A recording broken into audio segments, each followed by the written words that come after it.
सध्या उन्हाळा ऐन भरात आहे। वाढत्या उन्हाचा त्रास माणसांइतकाच पिकं आणि पशुधनाला देखील होतोय। अशा सगळ्या वातावरणात काय नेमकी काळजी घ्यावी बघूयात पीक सल्ला। गहू बियाणाची साठवण करण्यापूर्वी बियाणं 2 तास पाण्यात भिजवून नंतर कडक उन्हात चांगलं वाळवून साठवणूक करावी। यामुळे बियाणातील काणी रोगाचा नायनाट होईल। सीताफळ, डाळिंब आणि पपई या बागांमधील पिठ्या ढेकणाच्या नियंत्रणासाठी 1.5 ते 3 इंच रुंदीच्या प्लास्टिक चिकटपट्टीवर बाहेरच्या बाजूने ग्रीस लावून ती खोडावर चिटकवावी। उन्हाचा ताण कमी करण्यासाठी फळबागा आणि भाजीपाला पिकांना नियमितपणे पाणी द्यावं व आच्छादनाचा वापर करावा। भुईमुग पीक दाणे भरण्याच्या अवस्थेत आहे।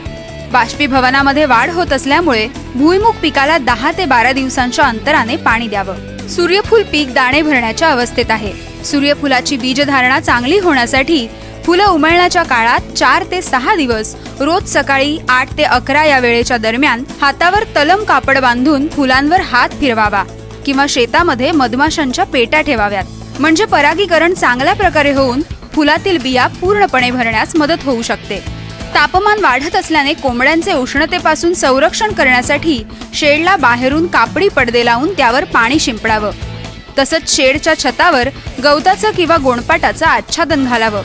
कोंबड्यांना तसंच पिलांना पिण्यासाठी पाण्याचा पुरवठाही करावा। टोमॅटो, वांगी, भेंडी अशी भाजीपाला पिकं आणि काकडीवर्गीय पिकांवर वाढत्या तापमानामुळे पानांच्या खालील बाजूस लाल कोळीचा प्रादुर्भाव दिसून येतोय। याच्या प्रभावी नियंत्रणासाठी फेनप्रोपॅथिन 30 EC 5 मिली किंवा डायकोफॉल 20 मिली प्रति 10 लिटर पाण्यात मिसळून फवारणी करावी। ऊसाचे वाढे जनावरांना जास्त प्रमाणात खाऊ घालू नये। खाऊ घालायचे असल्यास प्रतिदिन एका जनावरास केवळ 8 किलो वाढे आणि त्यासोबत सकस द्विदल वर्गातला हिरवा चारा, गरजेनुसार वाळलेला चारा आणि आंबवण तसंच 25 ते 30 ग्रॅम क्षार मिश्रण देणं अत्यंत गरजेचं आहे। जनावरांचं उष्णतेपासून संरक्षण करण्यासाठी गोठ्यात हवा खेळती राहील याची काळजी घ्यावी। गोठ्याच्या भिंतींना बाहेरच्या बाजूने चुन्याची सफेदी द्यावी।